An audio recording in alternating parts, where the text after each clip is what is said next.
Շնորհակալություն, պարոն վարչապետ, Դավիթ Դանիելյան։ Շնորհակալություն, պարոն վարչապետ, շնորհակալություն զեկույցի համար։ Դուք ձեր խոսքում նշեցիք, որ մոտենում ենք խաղաղության պայմանագիր կնքելուն, բայց միևնույն ժամանակ անհասկանալի է Ադրբեջանի եւ հռետորաբանությունը եւ գործողությունները խնածախի հետ կապված։ Առնվազն երկու միջադեպ կա, որ քաղաքացիական շինություն են թիրախավորել եւ այդ մասով մենք ինչպիսի գործիքակազմ ունենք միջազգային գործընկերների աջակցությամբ գոնե կանխենք նմանատիպ դեպքերը եւ եվրոդիտորդները արձանագրել են այդ դեպքերը եւ համապատասխան գործողություններ արվել են այդ մասով թե չէ կուզենամ դա նշեք շնորհակալություն։ Չգիտեմ եվրոդիտորդները արձանագրել են թե չէ, բայց կառավարությունը պաշտոնապես հաղորդագրությունը ապացույցներով տարածել է եւ ես իմ ելույթում էլ անդրադարձա այդ թեմային եւ Ադրբեջանին էլի կոչ եմ անում, ասում եմ, այդտեղ երկու տարբերակ կա, կամ անկարգապահությունը, կամ դիտավորյալ քաղաքացիական բնակչությանը ահաբեկելուն ուղղված գործողությունները։ Երկու դեպքն էլ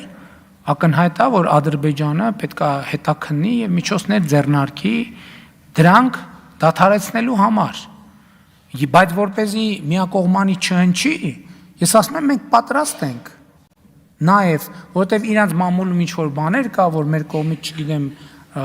ինչա տեղի ունենում, ասում եմ եկեք հետաքննենք։ Տեսեք, եկեք հետաքննենք, ինչ է Ադրբեջանը հրաժարվում։ Ասում եմ հետաքննության ամենօրյա մեխանիզմ ստեղծենք համատեղ։ Ահա զանգ եղավ, տեղում գնանք ստուգենք։ Ընդհանուր ասում ենք, կարող է հաջորդ օրը ստուգելը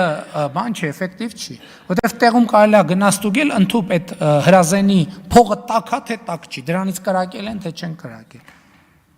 Եթե իրենք չեն հեղինակ այդ ամեն, ինչ են հրաժարվում հետաքննություն։ Մենք ասում ենք պարզ, թափանցիկ, կուզեն միջազգային ներգրավման, կուզեն առանց միջազգային ներգրավման, գնանք փաստերը արձանագրենք եւ անենք հետեւություններ։ Էս է ճանապարհը։ Այսինքն գիտեք ինչի համար է այդ ամեն ինչ տեղի ունենում։ Այս ամեն ինչը, որ ասում եմ Հայաստանի ներսում էլ դրսում էլ կան մարդիկ, փորձ է արվում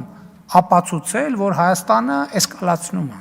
Փորձ է արվում ապացուցել, այդ ապացույցները չկան։ Եթե այդ ապացույցները լինեին, հետաքննության համատեղ մեխանիզմին շատ արագ կհամաձայնվեին։ Ինչի չեն համաձայնվում, որովհետև շատ արագ կպարզվի հակառակը, եթե այդպես չի, եկեք համատեղ հետաքննենք, սխալվում ենք մենք, եկեք գնանք համատեղ հետաքննենք։ Եվ էլ եմ ասում, բոլոր այդ փորձերը ցույց տալու, որ Հայաստանը էսկալացիայի նպատակադրում ունի եւ այլն եւ այլն, եւ այդ փորձերը հեռանկար չունեն, որովհետեւ չկա տենց բան եւ չի լինելու այդպիսի բան։ Չի լինելու։ Ինչքան էլ ընդդիմության շարքերում եւ բաներում կան մարդիկ, ովքեր գիտակցաբար թե անգիտակցաբար այդ օրակարգ սպասարկում են, որ այրան ցույց տան, ասեն, այ տեսեք ինքը ինչ է ասում, այ տեսեք ինքը ինչ է ասում, տեսեք Լեռնային Ղարաբաղից տեղահանված մարդիկ, տեսեք հավաքվել են, ինչ են ասում, տեսեք ինչ քաղաքական բաներ են արձանագրում եւ այլն եւ այլն։ Այդ ամեն ինչը բան է, չէ՞։ Հիմա 21-րդ դարն է, ցանկացած բան on-line ամբողջ աշխարհում ներառյալ բան է արվում, մոնիտորինգի է ենթարկվում։ Այնպես որ պետք է պատասխանատու լինի, մենք մեր խոսքի, պահվածքի նկատմամբ, այո, պիտի պատասխանատու լինենք եւ պետք է մենք մեր սխալներից սովորենք։ Թե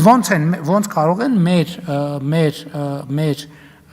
քայլերը, խոսքերը ընդ որում բոլորինս օգտագործվել մեր դեմ։